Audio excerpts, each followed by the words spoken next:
மாயனை மன்னு வடமதுரை மைந்தனை தூய பெருநீர் யமுனை துறைவனை ஆயர் குலத்தினில் தோன்றும் மணிவிளக்கை தாயை குடல் விளக்கம் செய்த தாமோதரனை தூயோமாய் வந்து நாம் தூமலர் தூவித் தொழுது வாயினால் பாடி மனத்தினால் சிந்திக்க போய பிழையும் புகுதருவான் நின்றனவும் தீயினில் தூசாகும் செப்பேலோர் எம்பாவாய். இது ஆண்டாளுடைய 5வது பாசுரம். இந்த ஆண்டாள் எப்படியெல்லாம் கர்ணனை வர்ணிக்கிறா பார்த்தீங்களா? மாயன்னு சொல்றா. கண்ணன் ஒரு மாயன், அதாவது பல லீலைகள் செய்பவன், நம்மளை ஆச்சரியப்பட வைக்கிறவன் இல்லையா? இந்த மண்ணு வடமதுரை மைந்தனை, வடமதுரையிலே பிறந்தவனாம்.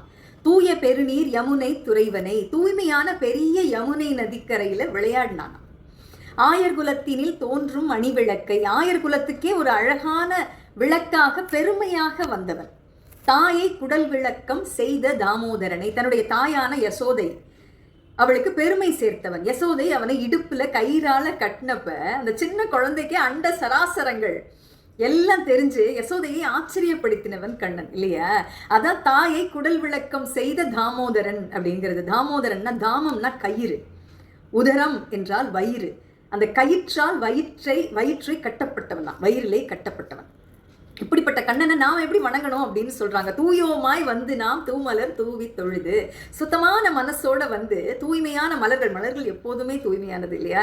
அதை தூவி அவனை வணங்க வேண்டும். வாயினால் பாடி மனத்தினால் சிந்திக்க, வாயால் அவனுடைய நாமத்தை சொல்ல வேண்டும். பாடி மனசால அவனை பத்தியே நினைக்கணும், அந்த பக்தி. இப்படி நாம மனசு சுத்தமா வாயால பாடி மனசால நினைச்சு அவனை வழிபடுறப்போ என்ன நடக்கும்? போய பிழையும் புகுதருவான் நின்றனவும் தீயினில் தூசாகும். நம்ம முன்னாடி செஞ்ச பாவங்கள், இனிமே செய்யக்கூடிய பாவங்கள், இப்போ நாம செஞ்சுட்டு இருக்க பாவங்கள் எல்லாமே நெருப்புல பஞ்சு விழுந்தா எப்படி எரிஞ்சு போகுமோ அந்த மாதிரி அழிஞ்சு போயிடும் அப்படின்னு சொல்லி ஆண்டாள் சொல்றாங்க.